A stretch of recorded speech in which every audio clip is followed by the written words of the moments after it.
వచ్చు, తర్వాత మాత్రం పక్క. సార్ నేను పిజ్జాలు బర్గర్లు పెట్టి పంపిస్తుంటే మీ కూడా తినేసి ఎంత లావైపోయాడు చూడండి సార్. యారా వాళ్ళ కొడుకు పెట్టిన పిజ్జాలు బర్గర్లు నువ్వు తింటున్నావా? వాకి తింటే రాబోతే నేర్పిన్నా. రే ఒక్క రోజు 2 రోజులు నేర్పుతారా, సంవత్సరాలు తరబడి నేర్పర్రా. ఇంట్లో ఉన్న మొక్కలన్నీ పీకి పక్కన పెట్టాడండి. ఎందుకు నాన్న? స్వచ్ఛ భారత్. ఏంటి స్వచ్ఛ భారత్. స్వచ్ఛ భారత్.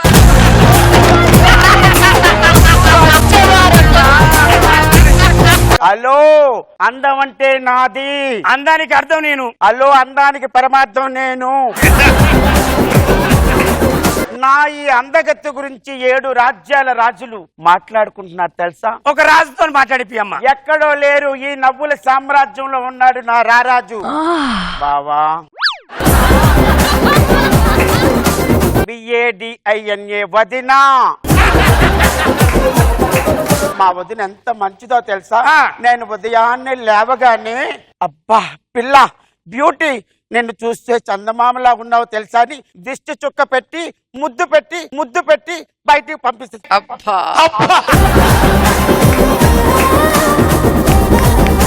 ఈ కిలాడిని చూసావా? ప్రపంచమంతా నా అందగత్తె లేదని మిడిచిపడిపోతుంటాది. ఈ కిలాడికి బ్యూటీలో 10 టిప్స్ ఇచ్చాను. ఏమే చెప్పవే? అవునవును,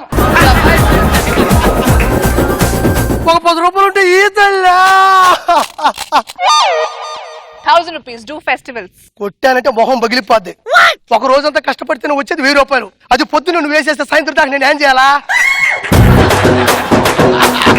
10 నువ్వు ఇంతసేపు అడిగినా కూడా ఒక్కడే లేదు. నా ఫేస్ ఇలా పెట్టగానే ఎందుకన్నా బొచ్చ నిండిపోయింది. నిన్ను చూస్తుంటే బిచ్చగా నేను నాకే 10 రూపాయలు ఇవ్వాలనిపిస్తుందిరా. వీరేష్ గారు కూర్చుంటాడు కదా సెకండ్ స్టెప్ దగ్గర. వాడు ఈ మధ్య కాలం కనబట్టలో జాడిపోయినాడా? వాడు పిల్లలతో గొడవ పడ్డాడు అన్న. అయితే రోజా మేడం కారు ముందు గొడవ పడ్డాడు. ఆవిడ ఊరుకుంటుందా? భార్య భర్తలు 2 కార్లు వేసుకొని తీసుకెళ్ళింది కథ. ఎక్కడికే? ఏదో ఒక రాగం. మా అమ్మ కంగారు అని చెప్పి చిన్నప్పుడు కంగారు తినేసింది. ఆ కంగారు తినడం వల్ల నేను కంగారులా పుట్టా. నువ్వేం భయపడకే. ఒరే నాన్న,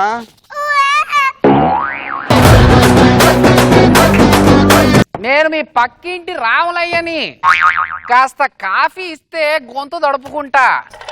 యాసిడ్ ఇస్తా, కడుపు దడుపుకో, చచ్చురుకుంటావు. ఎందుకో చిరాకొచ్చినట్టుంది. పాలోడు రాకముందుకే వచ్చి కాఫీ అడిగితే చిరాకు రాక చిరంజీవి లాగా స్టెప్స్ వస్తాయా ఏంది?